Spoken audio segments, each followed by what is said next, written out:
My parents declined to throw my birthday, saying money problems. But they were buying luxury items with my credit card, so I severed all ties. Be me, 28-year-old Marcus. Currently living in Milwaukee. Work as warehouse supervisor at medical supply company. Decent job, decent pay, nothing flashy. Always been the quiet one in the family. Not distant, just not dramatic. Like my peace, keep to myself, help out where I can. Parents live in Madison, about 45 minutes away. Live with my younger brother Tyler, 23 male, and sister Chloe, 20 female. Tyler works part-time at car rental spot. Chloe's still in school and shocker. Also lives at home. Parents aren't retired, but dad's hours got cut last year.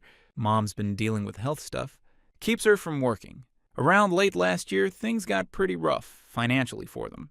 Instead of watching them drown, I stepped in. Started sending $350 a month into what Mom called emergency fund. She said it helped cover utilities, groceries, general stuff that kept getting behind. Month after that started, she told me mortgage payment was 2 months behind.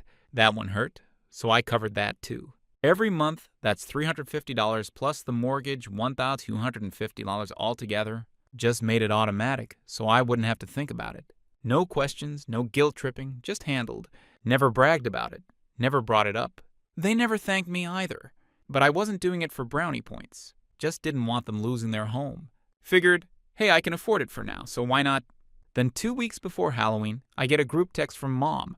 Just me, Tyler, and Chloe. She writes, "Hey guys, just wanted to let you know.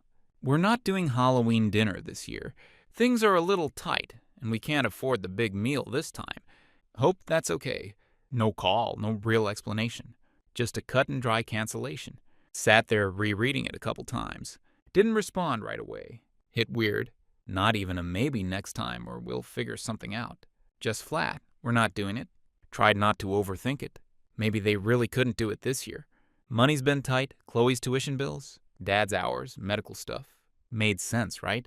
So I texted back later that night. Okay, understood. Let me know if anything changes. Wasn't mad, just disappointed, I guess. Live alone, don't have big friend circle. Halloween dinner, always been one of those days where I didn't feel like such an outsider. Figured maybe next year. Or maybe I'd plan something small in November. No big deal. Halloween night. I threw frozen pizza in the oven. Watched some horror movies. Scrolled through phone. Quiet night. Didn't hear from anyone. No happy Halloween text. Not from Mom, not from Tyler, not from Chloe. Was weird, but tried not to let it get to me. Then the next morning, I got notification from bank. Transaction approved Romano's Steakhouse, 76238. From Joint Emergency Fund. What the hell? Sat up so fast I almost knocked over my coffee. Romano's is one of the most expensive restaurants in the city, where people go for anniversaries, proposals, big milestones. Knew they weren't dropping $760 plus on casual night out. Pulled up Instagram. Tyler had posted a photo just like I expected. My entire family dressed up sitting at massive wooden table at Romano's. Plates stacked with prime rib and lobster. Big cheesy grins like they were in Damn magazine. Mom's hair was done. Chloe had brand new outfit on. Dad looked like he was having time of his life. Even my cousin Maya was there. Apparently she got an invite too. Right behind them, chalkboard on little easel. Read Grateful for Family 2024. I wasn't in the photo, wasn't tagged. Wasn't a mention of me anywhere. And they used my money to pay for that dinner. Stared at screen like it was in another language. Felt my heartbeat in my neck. Wasn't even angry at first. More like this creeping disbelief. Just sat there thinking, no way they really did that. But charge on bank account confirmed it. They told me Halloween dinner was canceled because couldn't afford it. Then took money I sent to help keep lights on. Blew it on steakhouse meal I wasn't even invited to. Something inside me snapped. Called my mom. She answered on second ring all chipper, like nothing had happened. Like she hadn't just cut me out of family dinner, spent money I'd been sending them behind my back. Hey honey, she said, like she was genuinely happy to hear from me. Didn't even try to match her tone. You told me we couldn't afford Halloween dinner. There was tiniest pause, just half breath. Could hear wheels turning. Then you used emergency fund to drop $760 at Romano's without inviting me. She didn't sound sorry at all when finally responded. We just needed one nice night. You wouldn't understand. blinked, staring at phone like it had grown horns. Excuse me? You're single, Marcus. You don't have same kind of stress we do. You don't understand how exhausting it is having everyone rely on you. Actually laughed, loud and bitter. I don't understand being relied on. You know what I mean, she snapped quickly, trying to recover. We needed to do something normal, something nice, just once. And the normal thing was to exclude me. She sighed like I was being difficult. We didn't exclude you. We just kept it simple. It wasn't big deal. I said there was chalkboard that said grateful for family. Was I just not part of that definition anymore? Marcus, don't do this, she said, tone shifting hard into irritation. It was one night. You're acting like we committed crime. You lied to me, I said. You looked me in face and said Halloween dinner was canceled. I sat at home eating microwave pizza while you were cutting into $60 steaks. Well, we didn't think you'd want to come anyway, she said, voice hardening. You've been distant. You're always so tense around holidays, because holidays are when you usually ask me for money. I shot back. Because you treat me like background character, while expecting me to play Santa. That's not fair, she said. We've always included you. Couldn't believe what I was hearing. Included me? You didn't even send Happy Halloween text. Not a call, not a meme, not, hey, we're thinking of you. Nothing. She scoffed. I didn't realize I had to report my every move to you. You don't, I said. But maybe don't lie to me about canceling family holiday, while secretly throwing 5-star dinner with money I gave you for emergency fund. There was beat of silence. Then she hit me with, it wasn't meant to hurt you. You're twisting this into something it's not. Oh, so this is my fault now? I never said that. You didn't have to, I said. You just told me I wouldn't understand needing night out. Like I'm some emotionless robot who can't possibly relate. You chose to be alone, she said sharply. We made best decision for everyone's mood. There it was. I wasn't even worth seat at table, I asked. She didn't hesitate. It wasn't about you, Marcus. We just wanted a night that didn't feel heavy. Heavy? I repeated, my voice getting sharper. So I'm what, emotional baggage now? She said flat like it was fact. You take things personally. You always want to talk about how we handle money. Or who paid for what. Because I did pay for what? I snapped. Marcus, no. Say it, I said, my voice cracking now. Not from sadness, from absolute disbelief. You wanted family dinner, just not with part of family. Who actually made it possible? You're overreacting, she said. It was just dinner? Right, I said flat. Just dinner, the one you canceled in my face. Then had without me got it. Maybe if you weren't so sensitive all the time. Hung up. Didn't wait for her to finish. Didn't need another word. Because at that point, I realized it wasn't just the dinner. It was the fact that she meant it. I wasn't convenient that night, so I wasn't included. Logged into bank. Canceled auto payment for both fund and mortgage. Changed all passwords and locked account. That was it. Didn't explain. Didn't send angry text. Didn't post anything. Just stopped. That night sat in apartment. Thought about every dollar I sent them. Every time I told myself it wasn't big deal. Every time I ignored how one-sided it felt. Then thought about that chalkboard. Grateful for family. Yeah, okay. Didn't block anyone. Not yet. Wanted to see what would happen next. Maybe someone would call back. Maybe someone would realize they'd screwed up. Try to fix it. No one did.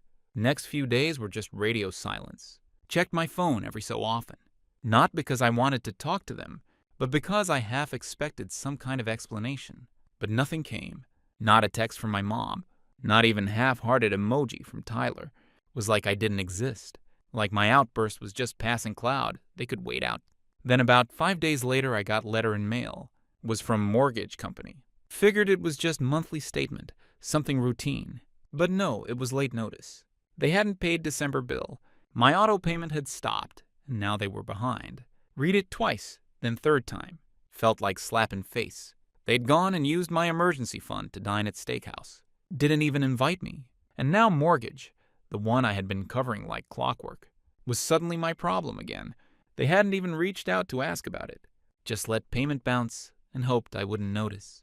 Or worse, they assumed I'd feel bad enough to turn it back on myself. Didn't respond to letter. Just stared at it for good 10 minutes. Thinking they really thought I was that stupid, huh? Then came message from Maya, my cousin, who'd been at dinner. She texted me out of nowhere. Hey, just checking in. Can I call you? Figured she felt awkward after that dinner pic blew up. Replied, yeah, sure. She called me a minute later. First thing out of her mouth was, I didn't know you weren't invited. Didn't say anything, just let her talk. She said, I asked your mom where you were, and she said you were spending Halloween with coworkers. She made it sound like you were too busy or had other plans. Could feel my jaw tightening. But then she added, and this part stuck like glue, she also said you just bring mood down, that you always ask too many questions, and she wanted one stress-free night. That part hit harder than price tag at Romano's. So now I was the problem. Reason? They had to leave me out. Because I'd ask questions like, hey, why are you blowing money? From emergency fund on lobster tails? That kind of question. Told Maya thanks for letting me know, and that I didn't blame her, meant it. She seemed genuinely bothered. Could tell she hadn't known full story. But after we hung up, I sat there in the living room, just staring at wall for a long time. Started remembering all the times things felt off. All the vague answers when I'd asked how things were going. All times Chloe brushed me off with, don't worry, Mom's got it. Way Tyler once said half joking. You're basically our landlord at this point. Used to laugh along, but didn't feel funny now. Felt calculated. That same night, I got first text. Was Chloe. Hey Marcus, I think something's wrong with mortgage thing. Can you check? No greeting, no how are you, just straight up request, like I was customer support. Didn't answer, left it sitting there. Next morning I got another one, this time from my mom, but came from different number, which means she probably realized I'd seen her name and ignored it. Can we talk? Still no apology, still no ownership. Just vague passive message, like none of last week had happened. Stared at that one too, let it sit unread. Then Tyler texted me. You're seriously going to do this over dinner? Not sorry, we excluded you. Not, I didn't know Mom used your money. Just that, like I was throwing tantrum. Because they forgot to bring me doggy bag. That one pushed me over edge. Texted back, it's not about dinner. It's about being lied to, stolen from. And talked about like I'm some outsider. You used my money and left me out. Then you acted like I was one being dramatic. No response. 3 days passed. Nothing. Then notifications started coming in. Not from them, but from bank. Got low balance warning on shared account. Another alert from mortgage company, saying payment was still pending. That's when I realized they really thought this would fix itself. They figured I'd eventually crack and go back to normal. That I'd keep paying like I always had, just to avoid conflict like I'd always done. But I wasn't going back. That week I started collecting receipts. Not just mentally, literally. Every transfer, every transaction. Every month I paid for groceries, internet, gas, and mortgage. Printed them all out and started putting together a folder. Didn't even know why yet. Maybe it was for me. Maybe just to remind myself I wasn't being unreasonable. Or maybe because I was already planning something they wouldn't see coming. By time second mortgage notice hit, already knew how this was going to go. They weren't going to apologize. They weren't going to admit anything. They were going to wait until things got uncomfortable enough. For them, not for me. Then swoop in like nothing happened, expecting me to fix it. Right on schedule, guilt parade rolled in. Started with small stuff. My mom texted me picture of our old dog. He died few years ago with message like, found this in drawer, miss those days. Real subtle, like this was all about nostalgia. Then Chloe messaged me something totally unrelated. Do you still have that USB cable I let you borrow? I hadn't borrowed anything. Was like she just wanted to start conversation. Without having to say words, we messed up. Tyler predictably went sarcasm route. Texted me link to some dumb meme. That said, when your family forgets to invite you to dinner, but you're still paying the bill. No caption, just that. Like it was all just joke to him. Like he hadn't been sitting across from my mom while she drained account I'd been filling. Still I said nothing. Didn't reply, didn't even leave them on ready. Just watched and waited. And then messages shifted. They went from weird and passive to desperate and sloppy. Mom, hey, I know we haven't talked, but gas bill is due, and it's higher than usual. Can you help just for this month? Chloe, I have finals coming up and can't focus with all this tension. Can we please talk? Tyler, bro, Mom's crying. Just call her. That one almost got me. Not because of crying part, but because it was first time in weeks anyone acknowledged something was actually wrong. Still I didn't move. Wasn't going to fix this, not this time. Then I got phone call I didn't expect. My Uncle Frank. He's not someone I talk to often. He's my mom's older brother, lives 2 towns over, usually stays out of family drama, unless it's directly costing him something. Which apparently it now was. "Hey Marcus," he said when I picked up. "Your mom's been telling people you're going through something, said you're pulling away, maybe overwhelmed." Didn't even blink. "She said that?" He sighed. "Yeah, she told my wife it's been a rough year for you, and you needed space. She made it sound like you ghosted them without warning. Didn't hold back. Laid it out in plain language. About monthly payments, the mortgage, the steakhouse, the lie about Halloween dinner, the silence and sudden shift to guilt. When I pulled the plug, Frank was quiet for a second. Then he said, "Jesus, I had no idea." "Yeah," I said, "that makes 2 of us." He apologized. Didn't try to defend her. Said he wasn't going to get involved, but that he didn't want me thinking whole family was in on it. Respected that, honestly. Meant more than anything I'd heard from immediate family in years. But it also confirmed something for me. My mom was spinning version of events where I was the problem, the emotionally distant son, the one who stopped helping for no reason, the one who needed space. Wasn't just about guilt anymore. Was about rewriting whole story. Later that night, I opened up my email, saw a message from electric company. Payment was past due. Not surprising. I'd been paying that too, remember? But now that tap was off, everything was unraveling. Could practically hear excuses forming in real time. Then call came in around 10:17 p.m. Mom lit up on screen. For a second I just stared at it. Every instinct told me to let it go to voicemail, but something in me made me accept. Her voice came in soft, like she'd been practicing it. "Hey darling." Didn't say anything right away, then she dove straight in. We're really struggling right now. Electric might get shut off this week. I didn't want to ask, but just until we're stable again. 1 more month. There was no apology, no accountability, just that same tired request. Wrapped in, "I hate to do this" packaging. She's used 12 times before. Then Chloe's voice cut in from background. She wasn't even trying to be subtle. Tell him this is all really dramatic. He's acting like we stole from him. Let out dry laugh and brought phone back to ear. Tell Chloe I'm still here. And yes, I do think you stole from me. Then I hung up, and they had no idea what was coming next. Decided to host dinner on my own. Not some big dramatic event. Just small dinner with people I actually liked. People who'd shown up for me in ways my own family hadn't. Kept invite list short. Maya, my friend Derek from work, who'd quietly helped me cover rough rent year back. When I was starting out, my upstairs neighbor Rita, who always brought me leftovers, even when I told her she didn't have to.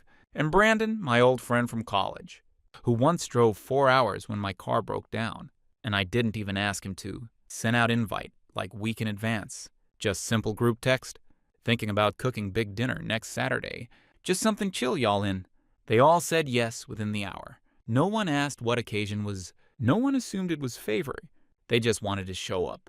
Day of dinner, I woke up early for once. Went all in, grocery run, table setup, even some Spotify playlist nonsense I'd never cared about before. People started arriving around 6. Maya was last to come in. She brought drinks and this soft, awkward energy. Like she was still afraid it was going to feel weird. Honestly didn't think about my parents once during that meal. Wasn't about proving anything to anyone. Was about being with people who didn't need me to perform. At one point, Maya leaned over and said, "You seem lighter." And I didn't even hesitate. I said, "I am." We didn't talk about drama, not really. Think they all knew what had gone down. But no one made it about that. No one brought it up to poke at wound.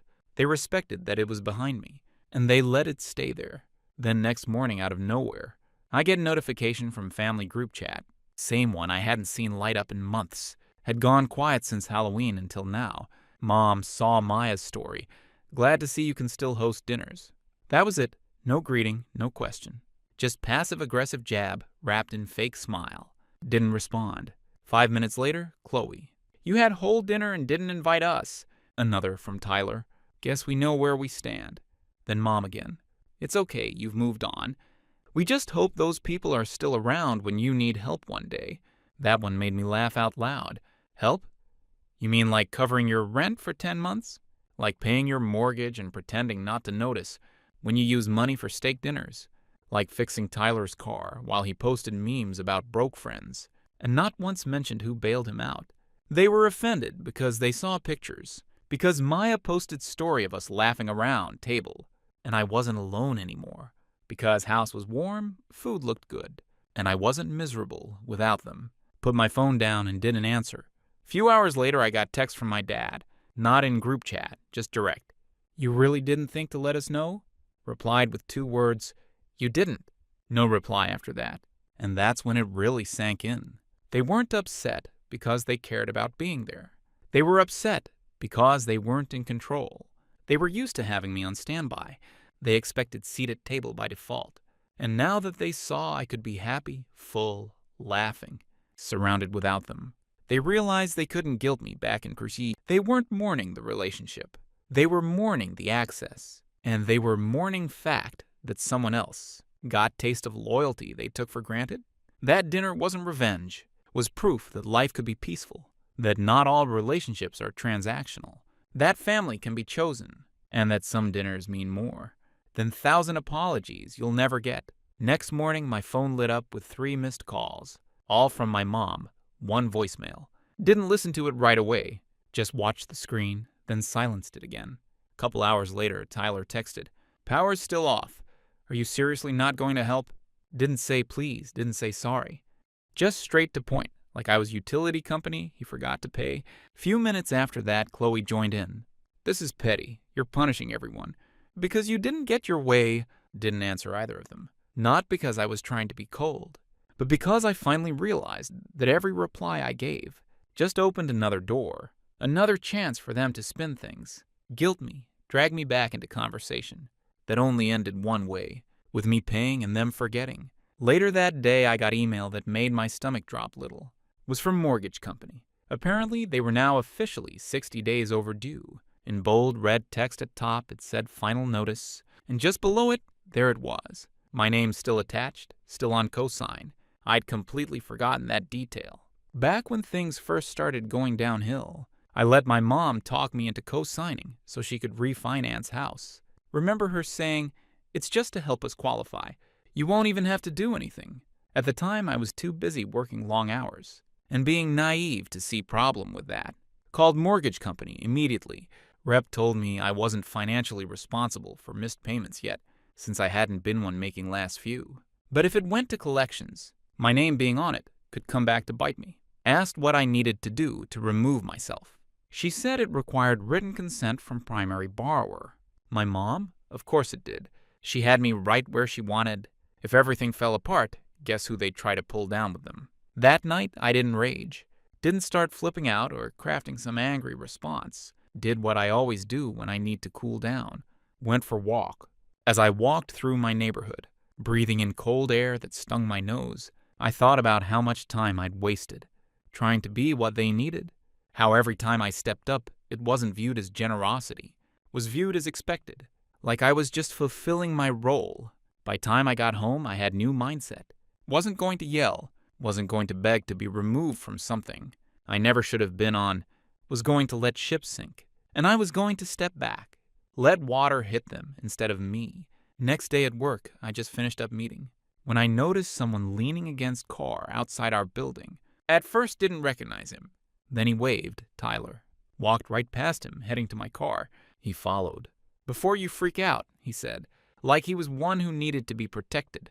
"I'm not here to fight. I just came to talk." Didn't say anything, just stared. He took that as permission. Things at home are bad, man. Mom and Dad are freaking out. There's no money. Chloe's still in school, and I can't focus with all drama. You made your point okay. Just don't let it get worse. Couldn't believe it. No ownership, no acknowledgement. Just this sad little attempt to make me feel like I was the villain. "You know," I said, "if I hadn't stopped paying, would anyone have apologized? Would anyone have invited me over?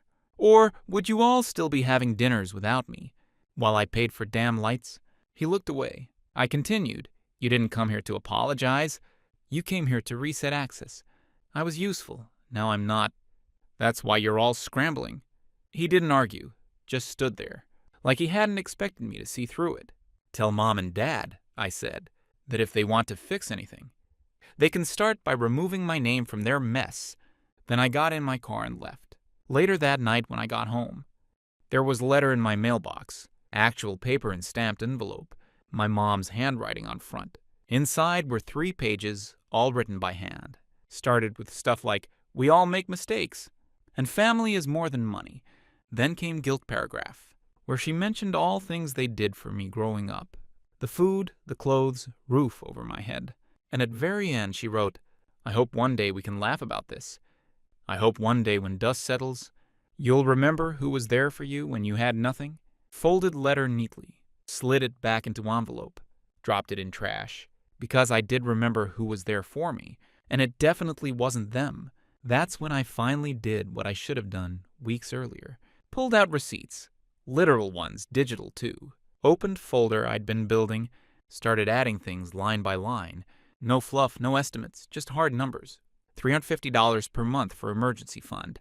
Down $250 per month for mortgage. $75 for groceries when they ran out of cash. $60 here and there for birthday dinners and surprise DoorDash.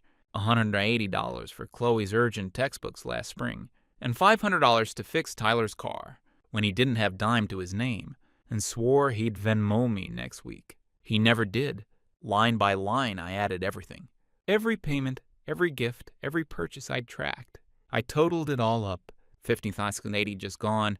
No thank you notes, no interest, no receipts. Just big hole in my bank account, labeled family. Sat with that number on screen for a long time, just looking at it. Sheer size of it hit different when it was right in front of me like that. You don't realize how fast small, helpful payments add up until you stack them together. Thought about what I could have done with that money.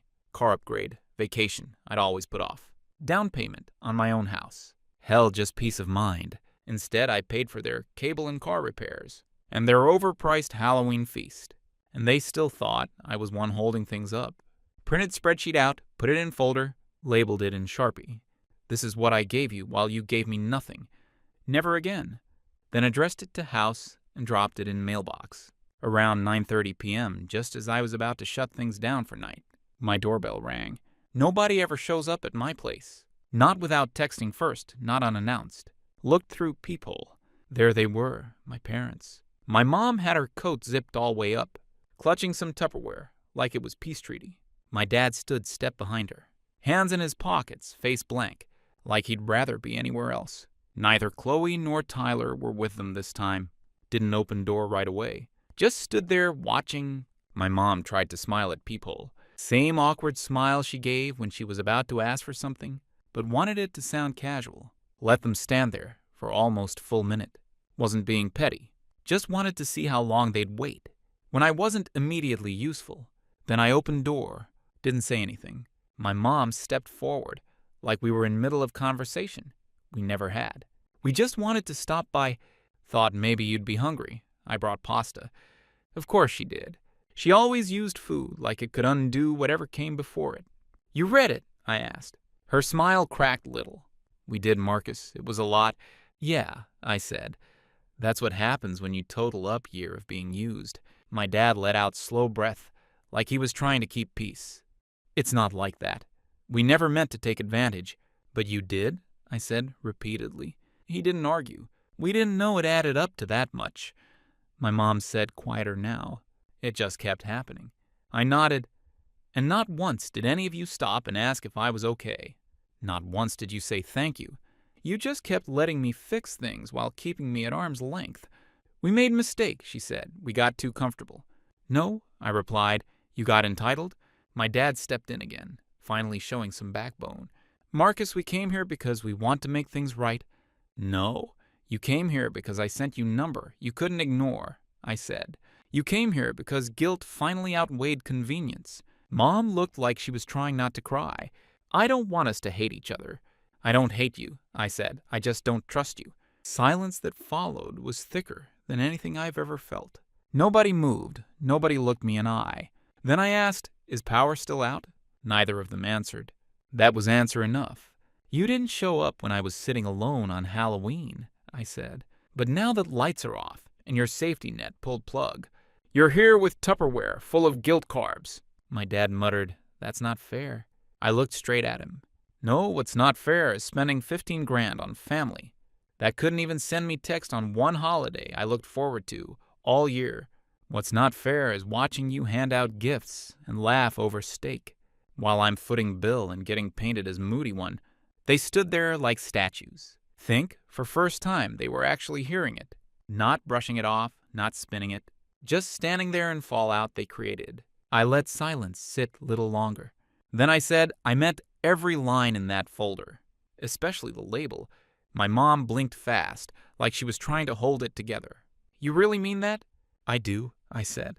You only came here to fix relationship because money dried up, not because you missed me, not because you felt bad, because bills came due, nobody moved, nobody apologized. And that was moment I knew nothing had actually changed, except me. So I stepped back inside. I hope you figure things out, I said. Then I closed door. Didn't slam it, didn't lock it dramatically. Just shut it.